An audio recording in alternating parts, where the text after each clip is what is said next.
हाय verse, कैसे हैं आप। साल का नया दिन बहुत बहुत मुबारक हो। मेरा साथ देने के लिए, मुझे सपोर्ट करने के लिए आपका बहुत बहुत शुक्रिया। अल्लाह करे कि नया साल में आपके लिए मजीद अच्छी इंफॉर्मेटिव वीडियो लाती रहूं और आप इससे फायदा उठाते रहें। अब हम देखते हैं अपनी वीडियो। और उम्मीद करती हूँ आप सब खैरियत से होंगे। आज की वीडियो जो है वो है कि हमारी पैंट बॉटम, जो कि हमारा पैंट का जो कि साइज होता है वो बड़ा होता है, हम उसको किस तरह से प्रॉपरली कटिंग करके अपने सिंगर की मशीन पे जो है स्टिचिंग कर सकते हैं। क्योंकि सम जीन्स के जो कपड़े होते हैं वो थोड़े से फ्लेक्सिबल होते हैं, उनको हमें स्टिचिंग करने में मसला होता है। अगर हम टेलर को दें कि हम इसकी कटिंग करके हमें शॉर्ट कर दें तो वो आराम से 100 रुपया ले लेते हैं। बड़े शहरों में तो 150 रुपया भी ले लेते होते हैं अगर थोड़ी सी अपनी फिटिंग भी करानी हो।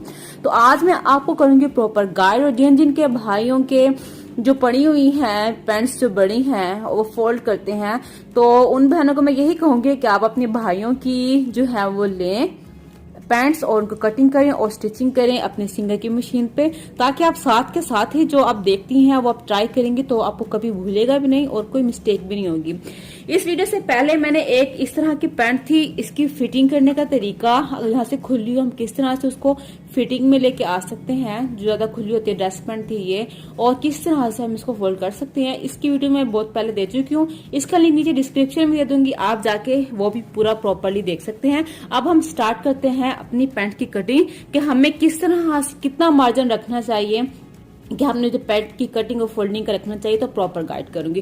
वीडियो को कंप्लीट देखिएगा क्योंकि इसमें आपका ही फायदा है। और हमें कौन सी नीडल यूज करनी चाहिए, टेंशन रेगुलेटर हमारा कितना होना चाहिए, प्रॉपर गाइड करूंगी। तो सबसे पहले मैं इस पैंट को अपनी इस पैंट के ऊपर बिछा लेती हूँ ताकि हमें लेंथ का अंदाजा हो जाए, फिर आपको बताती हूँ। को निशान लगाने के लिए हमें एक स्केल की जरूरत है और हमें एक जो है वो चाक की किसी भी चीज की आपको हो तो आप वो ले लें। और इस पैंट को आपको मैं यह बताती हूँ कि इसको मैंने बिछाया किस तरह से, यहाँ से आपकी बिल्कुल इक्वल होनी चाहिए। ये नीचे वाली है और ये आपके ऊपर है, बड़ी छोटी बिल्कुल नहीं हो। पहले आपने इक्वल करना है, फिर आपने इसको एडजस्ट करना है। आपकी इक्वल एडजस्ट हो गई है, इसके बाद आपने इसको इधर से देखना है इक्वल, आपकी यहाँ से ये एडजस्ट बिल्कुल बराबर होनी चाहिए। ठीक है, ये आपका बिल्कुल बराबर आ गया इस तरह से। तो अब हम आपको मैं बताती हूँ अपने कितना मार्जिन कितना रखना है। बस मार्जिन हमने करने के बाद हमने इस तरह से अपना स्केल रखना है और हमने एक लाइन ड्रा कर लेनी है। इंतहाई माजरत के साथ मुझे लगा कि वीडियो मेरी रिकॉर्ड हो गई है, लेकिन वीडियो रिकॉर्ड नहीं हो रही थी और मैंने इसकी कटिंग कर ली है, तो इसलिए मैं आपको दोबारा से प्रॉपर बता दूंगी, आप परेशान ना हो। हमने ऐसे क्या करना है, हमने इसको इस तरह से निशान लगा लेना है। निशान लगा लिया, हमें पता चल गया कि हमें कितना चाहिए। इसके बाद आपने अपनी पैंट को लेके इस तरह से भी एक बार फोल्ड कर लेना है ताकि हमें सेटिस्फेक्शन हो जाए कि ये हमारा जो है वो सही आ रहा है या नहीं आ रहा। ये हमारा क्लियर हो गया। इसके बाद बारी आती होती है कि हमें कितनी फोल्डिंग में हमने मार्जिन छोड़ना है। तो आपको मैं ये भी बता देती हूँ, ये मैंने 2 सेंटीमीटर जो है ये मैंने मार्जिन छोड़ा है। इतना मैं आपको दिखा देती हूँ, यहाँ से ये 2 सेंटीमीटर मैंने इसका फोल्डिंग के लिए छोड़ा है। अगर आप चाहें तो कम भी रख सकते हैं, ज्यादा भी। तो मैंने 2 सेंटीमीटर का रख के मैंने इस तरह से एक लाइन ड्रा कर ली। उसके बाद जो अंदर से एक फोल्ड करना पड़ता है उसका मैंने ये तकरीबन 1 सेंटीमीटर मैंने ले लिया था। ठीक है, 1 सेंटीमीटर करने के बाद मैंने इसको निशान लगा दिया। एक और बात आप और से नोट करें, ये साइज थोड़ा सा ज्यादा है, ये साइज थोड़ा सा कम है, क्योंकि जब मैंने इसको इस तरह से किया था तो इसी को फॉलो करते हुए मैंने निशान लगाए हैं। अगर मैं इसको देखूं कि यहाँ पे मेरा कटिंग ज्यादा हुआ है पीस और यहाँ पे मेरा ये जो है, अब देखें थोड़ा सा फर्क आ रहा है, ये कम है, तो वो इसलिए क्योंकि हम जब पहनते हैं तो ये चीज हमारी ऊपर उठती है।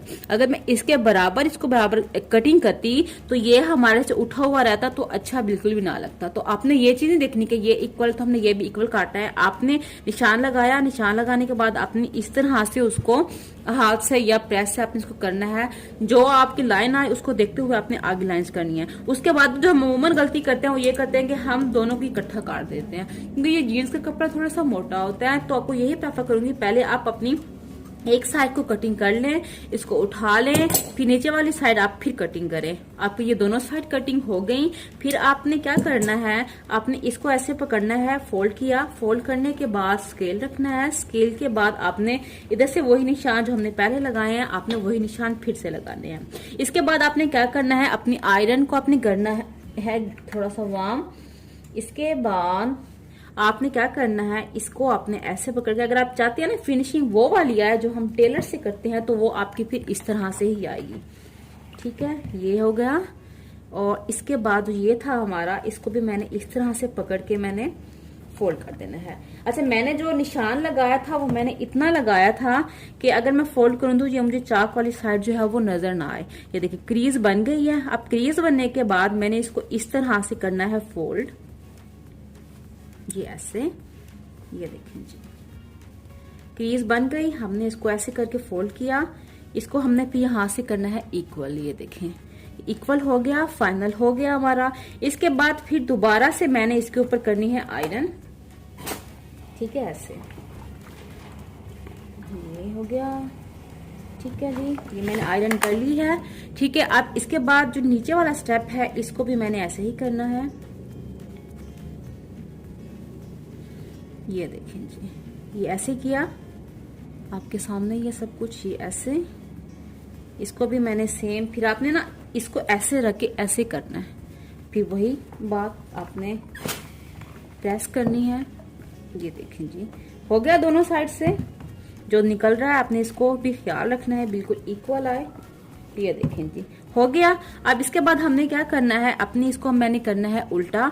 उल्टा करने के बाद इसको मैंने ऐसे फोल्ड करते जाना है और इस तरह से मैंने इसको पिनअप करते जाना है। आप इसको पिनअप इस तरह से करना चाहें यूं भी कर सकते हैं, और अगर आप चाहें तो इस तरह से पिनअप, ये चीज जो आपको इजी रहे ना वो, ये आप इस तरह से भी कर सकते हैं। तो इसी तरह से मैं दोनों को फोल्ड कर लेती हूँ, फिर आपको दिखाती हूँ। दोनों को इस तरह से पिनअप करती है, अब आप देख लें बिल्कुल आपका इक्वल आएगा, कहीं से आपका इधर उधर नहीं होगा। नीटनेस इतनी अच्छी आएगी कि आप खुद इस तरह से करेंगी ना तो आपका टेलर से कराने का भी दिल नहीं करेगा, क्योंकि बाद दफा टेलर भी बहुत जल्दी में ना खराब कर देते हैं। तो आप कहेंगे हम तो खुद ही अच्छा कर सकते हैं, हमें क्या जरूरत है टेलर से कराने की। तो एक बार करके देखें, आपको सही लगेगा। और इसके बाद बारी आती है नीडल्स की। तो इसके लिए प्लीज आपने नीडल 18 नंबर की ही यूज करनी है, थोड़ा सा मीठा हुआ आपको नजर आ रहा होगा 18 नंबर की।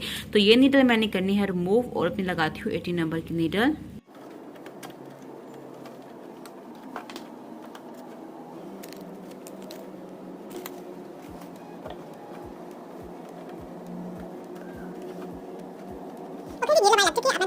टेंशन रेगुलेटर जो है वो मैंने रखा है 5 पे, और स्टिच लेंथ मैंने रखा है 3 पे। पैटर्न डालो ऑब्वियसली मैंने रखा है स्ट्रेट पे। और अब हम करते हैं स्टार्ट। और पैंट के बॉटम को मैंने रखना है इधर एडजस्ट। और ये मैंने जो स्टार्ट करना है, जो अपनी अंदर वाली साइड होती है, ये वाली साइड यहाँ से हम करेंगे, यहाँ से स्टार्ट ऐसे करना है आपने।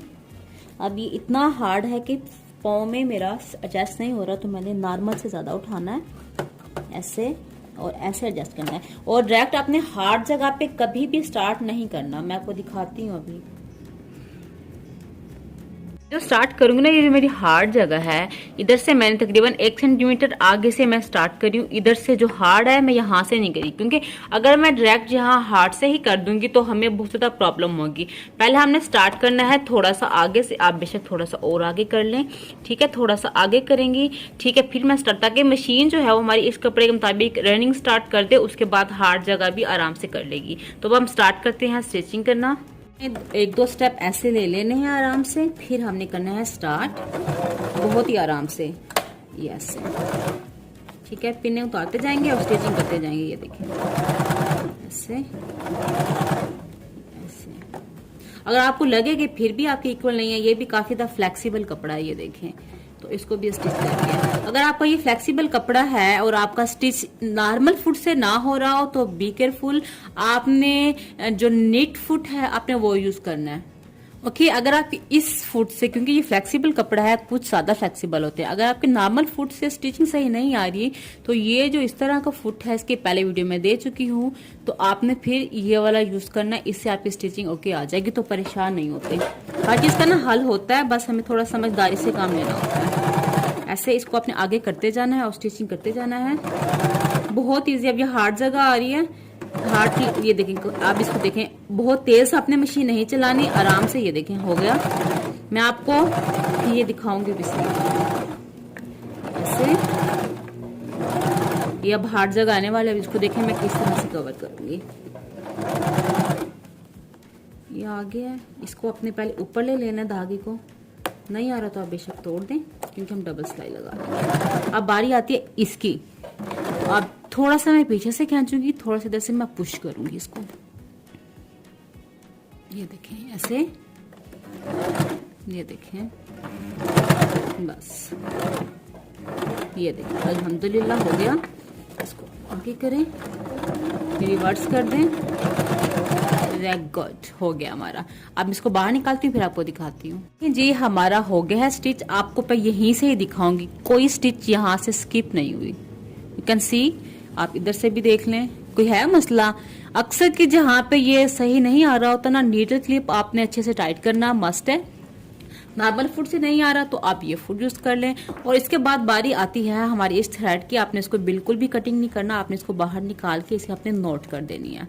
ठीक है, इसके आपने नोट कर देनी है। नोट करने के बाद आपने फिर इस धागे को कटिंग करना है। इसके बाद जो दूसरा बॉटम है पैंट का, उसकी भी मैं सिलाई कर लेती हूँ, फिर मैं आपको दोनों की फिनिशिंग चेक कराती हूँ।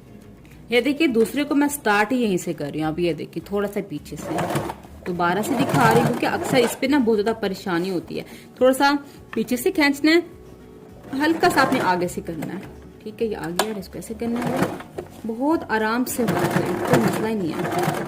ये देखिए ये हो गया ना, ऐसे मैं सारा कर लूंगी। ओके बस ये है हमारी फाइनल लुक बॉटम की। आप देख सकती हैं, नो डाउट इसकी फिनिशिंग बहुत अच्छी आई है। आप ऐसे ही टेलर को 100-150 रुपया दे के स्टिचिंग कराते हैं, देख लें आप, हर जगह पे भी कोई स्टिच स्किप नहीं हुई।